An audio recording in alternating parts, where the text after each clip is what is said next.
Hi there. So let's look at how we find a quadratic regression model for some data that we have. And let's look at the data on the right. We're looking at the changing population of Kentucky for 6 years here, from the year 2000 until 2006, represented by 0, 1, 2, 3, 4, 5, and 6. And so what we'll do is we're going to let the years since 2000 represent our independent data. And on the right, L2 in our TI calculator will represent the dependent data, the population of Kentucky, but remember in thousands. So let's start off by looking on the left here, and we're going to use this button in the middle, the stat button right in the middle here where the arrow is. And so let's start there with the edit menu. We're going to put the data in. So edit lets us put our data into our calculator, I should say, program the data into the calculator.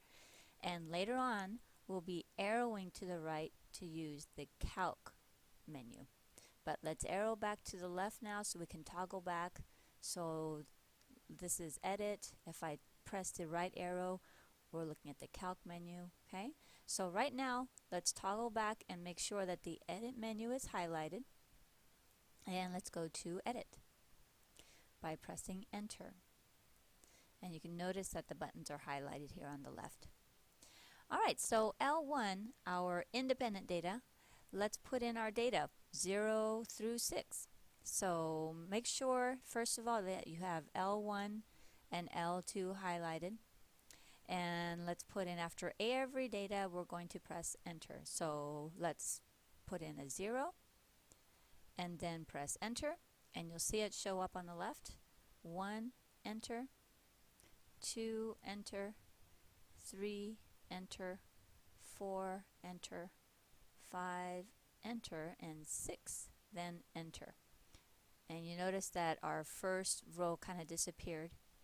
But now what I'm going to do is look over on the calculator. I'm going to press the right arrow, and we are going to then end up at the top of column L2, our output column. So here I have 0. The output matching up with 0 is 4,049,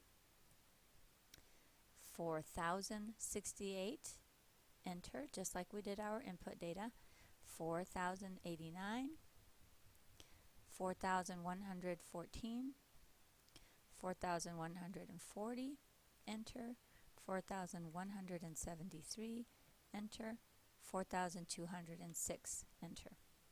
Okay, so notice that on the last row, the input of 6 matches up with the output of 4,206. So now that we have our data in, we're going to press the stat button again. Let's go to the stat button, highlighted in red here. You can see where I pressed.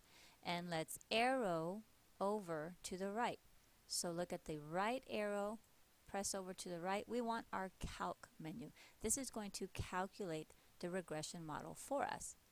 So now, looking at the menu, we want the quadratic regression model. So we can arrow down to number 5 and then press your enter button. And we want the quadratic regression. Right here, you can actually just press enter once, and you will have the values for A, B, and C in the quadratic model for ax squared plus bx plus c. All right, so we want to analyze the data, and if we looked at the right, we would say then that our data, or that our regression model rather, would be y would be equal to 1.57 x squared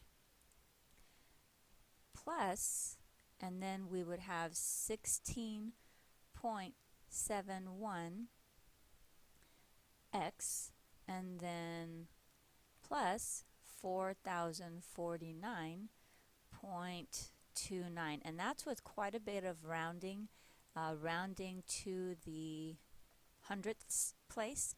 Okay, now you can also use a key to automatically put this into the equation editor for you, which we'll go over in another step because that's a little bit advanced, but this will work for you for what you need. Bye.